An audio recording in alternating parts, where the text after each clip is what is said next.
Olá pessoal, meu nome é Gabriel Cisneros. Eu vou fazer essa apresentação hoje da aula de computação para análise de dados, fazendo a análise de um algoritmo de machine learning. O meu algoritmo escolhido foi o SVM, um algoritmo que eu tive o primeiro contato durante essa atividade, e eu vou poder explicar para vocês um pouco dos conceitos do SVM e um pouco do dataset que eu utilizei, como eu tratei dos dados e como eu fiz todo o treinamento e o predict, os prós e contras do SVM, entre outras coisas que nós vamos tratar agora. Pronto, dando uma pequena introdução, o SVM, ou Support Vector Machine, ele é um algoritmo que ele é supervisionado e ele é usado para classificação, regressão e detecção de outlier. Então, basicamente o foco desse trabalho aqui vai ser na classificação, onde a gente vai ter diferentes classes. No nosso caso, temos 10 classes inicialmente, mas eu diminui para 2 para ter um maior acerto na questão do algoritmo. Vocês vão entender mais para frente. E vamos seguir agora para como funciona o SVM. O SVM ele vai fazer o seguinte: imagine que nós temos um conjunto de dados e em um gráfico de duas dimensões. Temos alguns pontos vermelhos e alguns pontos azuis. Eles vão se agrupar, né? E o SVM vai tentar traçar um limiar que vai dividir essas duas classes, né? E deixar o máximo de margem possível. Você vai entender melhor na próxima imagem. Digamos que nós temos um dataset com o peso de alguns ratos, certo? E queremos classificar ele em ratos obesos e ratos que não são obesos, ratos de peso normal. Dessa forma, o que nós fazemos? Vamos considerar que as bolinhas em vermelho são os ratos que não são obesos, certo? E as bolinhas em verde, os ratos que são obesos. Isso aqui é um vetor de uma linha, certo? Um gráfico de uma linha. Um gráfico de uma dimensão, no caso. O que é que nós vamos tentar fazer no algoritmo? Perceba que nós podemos traçar uma reta em qualquer canto aqui, depois que acaba, e aí nós podemos dividir em ratos que são obesos e ratos que não são obesos. Qual o problema disso? Se surgir um novo ponto aqui, nós teríamos que classificá-lo como rato obeso, sendo que ele está muito mais próximo dos ratos que não são obesos, certo? Então o que nós fazemos? Nós vamos levando em consideração esses dois pontos, os dois pontos mais próximos, que são os vetores de suporte. Nós vamos traçar uma linha que vai dividir esses pontos com a maior margem possível. Margem vai ser a distância entre o limiar, que é a linha de divisão, e o vetor de suporte, certo? Essa margem aqui, o problema então todo do SVM é a maximização dessa margem, certo? Então quanto maior essa margem, melhor para o SVM. Até porque quanto maior essa margem, menos suscetível nós ficamos de erro, certo? E aqui vai um problema bastante constante do SVM. Vamos considerar então que, por exemplo, surja uma vermelha que fique depois da margem. O que é que nós podemos fazer? O SVM, embora ele seja muito sensível à questão dos dados, nós fazemos o seguinte: o algoritmo ele vai ignorar alguns padrões, porque se nós fizermos, por exemplo, surgisse um ponto aqui que fosse um rato que fosse não obeso, o que nós teríamos que fazer?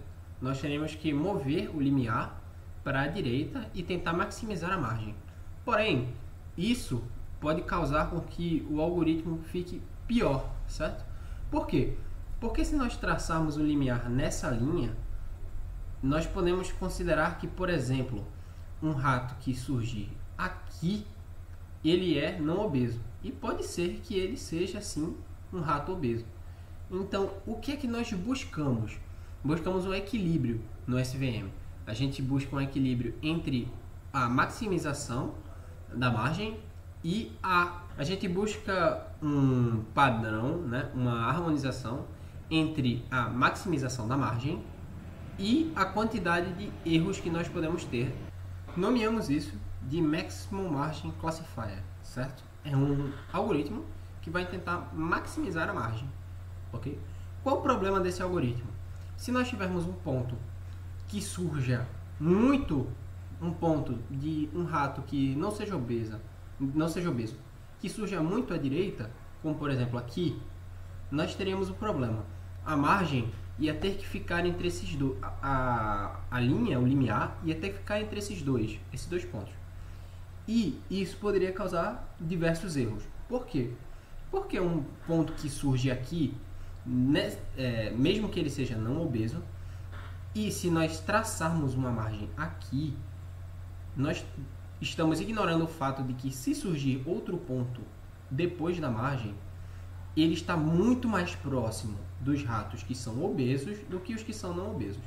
Então o que nós fazemos? Para evitar esse problema, nós usamos o soft margin, certo? O soft margin, ele basicamente vai permitir a misclassification para evitar que a margem se torne muito rígida, de maneira que ela vá a longo prazo classificar mais erros do que se ela tivesse ignorado aquele erro inicial do treino, certo? Alguns conceitos aqui do SVM são kernel, cost e gama. Eu queria explicar esses três específicos porque eu acho que creio que são os três mais importantes. O kernel é basicamente a estrela do SVM. O que é que ele vai fazer? Ele vai fazer uma modificação do plano de representação. Por exemplo, se a gente tem uma modificação no plano de representação dos dados. Por exemplo, se a gente tinha anteriormente um plano de uma dimensão, o kernel vai poder transformar ele em um plano bidimensional. Isso vai servir para diversas coisas futuramente e vai ficar bem mais explícito quando eu mostrar a vocês o truque do kernel, que vai ser um pouco mais para frente. O cost, ele vai se referir exatamente ao quanto de misclassification a gente vai aceitar.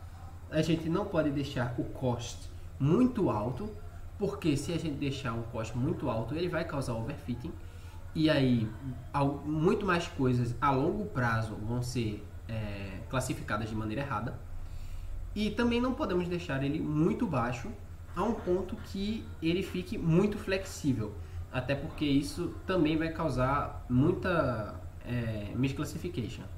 Vocês vão ter que achar um ponto de cost e de gama que eles sejam equilibrados, de maneira a ter uma maior assertividade, né, na classificação. O gama ele é utilizado mais frequentemente no kernel radial, que eu vou demonstrar mais na frente, e ele serve para definir o peso que cada um dos pontos vai ter na classificação. O que é que o kernel radial ele faz? Vamos voltar para essa imagem. Imagine que nós temos outro grupo aqui no meio e... Vamos falar agora um pouco do kernel radial. Vou aproveitar também esse mesmo slide para explicar o kernel trick, mas vamos falar um pouco do kernel radial. Imagine que essa aqui é uma representação gráfica dos dados de pessoas que tomaram certo medicamento para uma doença. Os pontos em vermelho são aqueles que ainda não foram curados, e os pontos em verde foi o que a medicação teve o melhor efeito e causou a cura. O que é que acontece nessa distribuição? Nós não podemos cortar de maneira nenhuma, de maneira que nós vamos acertar tudo, como foi o caso anterior. Por quê? Porque as pessoas que tomam pouca dose continuam doentes e as pessoas que tomam muita dose também continuam doentes. Então nós temos que achar um meio termo para tudo. Para isso que vai servir o kernel radial. O que é que o kernel radial ele vai fazer? Ele vai fazer uma classificação, por exemplo, se surgir outro ponto aqui, nesse ponto, ele vai fazer uma classificação de maneira a levar em consideração os vizinhos mais próximos e o seu peso. Nesse caso, ele seria classificado como uma pessoa que não foi curada, porque os dois vizinhos mais próximos vão ter um peso muito maior de escolha do que os vizinhos que estão por aqui, certo? Passando para o... eu vou aproveitar agora também para explicar o truque do kernel, que o que é que nós fazemos na SVM. E, inclusive, tudo isso, essa parte talvez a parte mais importante do SVM. O que é que ele faz? Temos aqui uma representação gráfica em uma dimensão. Nessa posição, não é possível nós traçarmos nenhuma linha, nenhum plano, nenhum hiperplano, né, para poder dividir os dados de maneira correta. Então, o que nós podemos fazer? Nós aplicamos um kernel. O que é um kernel? O kernel é uma aplicação de uma função para gerar um gráfico, fazer uma projeção de um gráfico em duas ou mais dimensões daqueles dados, de maneira que nós podemos dividir esses dados de maneira mais correta, usando o algoritmo SVM, certo? Um dos maiores triunfos, no caso, é o truque do kernel. E o que é que ele vai fazer? Ele vai fazer com que uma representação de uma dimensão seja expandida para duas ou mais dimensões. Nesse caso aqui, está sendo aplicado um kernel polinomial, que está aplicando uma função de potenciação. Dessa forma, cada valor em x tem sua representação em y. E assim, os dados podem ser divididos de diferentes maneiras. Naquele caso, no outro caso anterior que eu mostrei, apenas o kernel radial era capaz de fazer a leitura desses dados. E agora, o kernel polinomial consegue também fazer essa leitura de uma maneira diferente, fazendo essa representação bidimensional e cortando com uma linha reta, de maneira a classificar todos os que estão abaixo da linha como curados e todos os que estão acima da linha como ainda doentes, certo? As principais vantagens são a alta precisão em dados lineares e não lineares. Ele funciona muito bem com poucas amostras e muitas features, então muitas características, mesmo que ele tenha poucas amostras. Ele tem uma boa generalização e resistência ao overfitting, justamente pelas características que eu mencionei anteriormente da flexibilização do limiar. Ele é versátil graças ao uso dos diferentes kernels. A gente tem o kernel linear, polinomial, radial, sigmoide, entre outros. E ele tem uma base matemática bem sólida e bem compreendida, nesse caso para aplicação dos kernels principalmente. Algumas das desvantagens é que o ajuste de parâmetros de C e gama é complexo, o que pode ser contornado por algumas das bibliotecas que nós vamos aplicar mais na frente. Principalmente, eu vou mostrar a vocês o que eu fiz no meu código para contornar esse problema. Ele tem um treinamento lento em base grande, isso é verdade. Inclusive, o meu código eu tive que usar paralelismo porque ele estava demorando muito para rodar. Mas você também vai ver isso mais à frente. Ele é bem sensível a ruídos e a classes desbalanceadas. Foi algo que eu tive que tratar, já que eu estava fazendo análise de textura. E ele requer a normalização dos dados. Isso é bem comum de vários algoritmos de machine learning. Mas é uma desvantagem aqui, mais uma desvantagem aqui para o SVM. Agora, saindo um pouco da questão do SVM, eu achei importante também explicar o LBP, que é um algoritmo de análise de textura, certo? LBP, que significa Local Binary Pattern, ele é um algoritmo que ele vai agir da seguinte maneira. Digamos que nós temos 3x3 dos pixels das imagens. Em cada valor, cada pixel é atribuído um valor de intensidade, certo? Dessa forma, o que é que o LBP vai fazer? Ele vai pegar o pixel central, nesse exemplo aqui tem um valor de 50, e aí, se os pixels ao redor dele tiverem um valor maior que o pixel central, ele vai ser atribuído 1 em binário. E se tiver um valor menor, vai ser atribuído 0. Dessa forma, nós obtemos um padrão para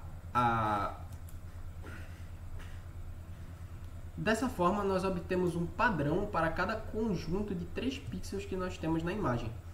Então, esse padrão vai ser guardado como feature e é o que a gente vai utilizar para fazer o predict no nosso dataset, certo? Basicamente é isso. Vou seguir aqui para a apresentação do código e volto daqui a pouquinho. Estamos aqui de volta para a apresentação aqui do meu código. Eu usei uma biblioteca que é o KTH-Tips, que é uma biblioteca que contém 10 classes de... contém 10 classes... que é uma biblioteca que contém 10 classes de textura e 81 imagens para cada classe, certo? Vou até demonstrar aqui no Files. Acho que dá para mostrar por aqui. Aqui em Projetos, primeiro VA e o KTH-Tips. Esse projeto também está disponível online, inclusive eu coloquei no meu documento. E aqui estão as 10 classes, 10 imagens, que são as pastas. E temos aqui 81 imagens de cada uma das classes. E o que nós vamos fazer aqui? Primeiramente, eu criei uma função para extrair o LBP, né? O Local Binary Pattern. Essa função é totalmente crua. Até tinha uma biblioteca aqui do próprio R que já fazia essa extração do LBP. Porém, a biblioteca estava um pouquinho defasada e estava gerando uns canais problemáticos de dados. E então eu acabei optando por fazer isso na mão mesmo. Primeiramente eu vou converter, né, a imagem para cinza, para o canal cinza. Depois eu vou dar uma redimensionada, porque as imagens por padrão tem 200 por 200 e isso ia demorar uma eternidade. Então eu dei uma redimensionada para 32 por 32, que não perde muito a qualidade da análise. Depois eu transformei essa imagem em uma matriz e eu vou fazer o que? Eu vou ler essa matriz de 3 em 3 e vou adicionar o valor referente ao pixel central, certo? É isso que está fazendo nesse código aqui. E o que é que eu vou retornar? Eu vou retornar o histograma com todos os valores daquela imagem que nós vamos ler. Mais na frente vai ficar mais claro como é que está sendo feita essa extração nas imagens em si. Aqui eu declarei um base path para a minha pasta do KTH-Tips e aqui defini classes para cada uma das pastas presentes aqui no KTH-Tips, certo? E aí iniciei uma lista feature list e uma lista label list. Label list para guardar as classes mais na frente e feature list para guardar as características de cada uma das imagens. Aqui vai começar o processamento. Nós temos aqui o número de núcleos, porque eu usei paralelismo com MCL apply, certo? E o que é que está sendo feito aqui? Ele está pegando o image files como cada uma das imagens, certo? Isso aqui, inclusive, não foi utilizado, porque eu já tenho um CSV gerado, ok? E isso aqui está mais aqui porque quando eu estava fazendo, eu gerei isso aí de diversas formas, eu tive que fazer a leitura de diversas formas, então eu usava apenas 10 imagens de cada tipo, certo? E é isso que está dizendo aí, ele está pegando as primeiras 10 imagens. Normalmente, o que eu vou demonstrar lá embaixo, ele não tem esse problema, certo? Ele vai... Pronto, depois de ler as imagens, o que ele vai fazer? O feature class, ele vai receber, né, toda a leitura das imagens que vai ser aplicado no vetor de features. E aí é aquela função extract LBP passando a imagem. E ela vai extrair o padrão LBP e mandar para features. E depois vai retornar a própria features, certo? Isso aqui é um tratamento dos dados que tem que ser feito. Inclusive, falando da própria questão dele ser sensível, né, falando a questão da padronização dos dados, eu fiz a padronização dentro dessa própria função aqui, que era para obter o LBP. Então, esse histograma aqui, que sai aqui, que é um vetor, ele já sai padronizado, certo? Então, o que é que nós fazemos? Nós fazemos toda a extração, retornamos aqui as features e eu salvei isso em um CSV. Depois de ter errado diversas vezes, depois de ter tentado usar a biblioteca e não conseguido, ter refeito tudo na mão, eu salvei isso em um data frame. Esse data frame que está presente aqui. Cada F desse é para uma feature presente na imagem, certo? Então, para cada um daqueles 3x3 que eu mostrei do LBP, é uma feature diferente aqui no data frame. E aí, na última das colunas aqui do nosso data frame, nós temos também a classificação aqui de cada uma das labels. Nesse caso aqui, alumínio foil. Temos 81 alumínio foil, depois temos 81 sandpaper e por aí vai, certo? Seguindo todas as linhas. O que é que vai acontecer aqui depois que eu já tenho o data frame pronto? Nós vamos separar em treino e teste, né? Nós randomizamos, setamos o treino index para create data partition, que é uma função aqui dessa biblioteca, o E1071, certo? E aí ele vai dividir automaticamente 70% para treino e 30% para teste, certo? E aí como fazemos aqui o SVM em si? O SVM todo é feito em apenas uma linha. Declaramos como modelo a função SVM de label, levando em consideração o label. Então o que nós vamos tentar fazer o predict é a coluna label, levando em consideração todas as outras colunas. Então todas as outras 256 colunas vão ser levadas em consideração apenas para fazer o predict da label. Passamos nosso data, que é o train data. O kernel eu preferi usar radial pela distribuição dos dados e também porque o radial tem um acerto maior nessas questões de muitas features, né? Então, como são muitas características, são muitas dimensões para se lidar e o kernel radial lida melhor com várias dimensões. E aqui depois eu vou mostrar como é que eu consegui esse valor de cost e de gama um pouquinho mais na frente, certo? E então eu iniciei a matriz de confusão, passando o prediction e o test data na coluna label e apenas printei a confusão. Vamos mostrar aqui como é que isso aqui vai funcionar exatamente. Deixa eu mostrar um pouquinho mais na frente com as duas classes, certo? Esse aqui pode ficar inclusive como exercício, se vocês quiserem. Eu vou estar mandando esse código aqui para o meu GitHub e vou estar anexando aqui na descrição do vídeo para quem quiser ter acesso e tal e rodar o código sem problema. Rodar esse código aqui vai demorar um tempo, até porque vai ter que fazer a análise toda das imagens novamente. Mas eu queria mostrar a vocês o que é um pouco mais exato, que é a classificação de 2.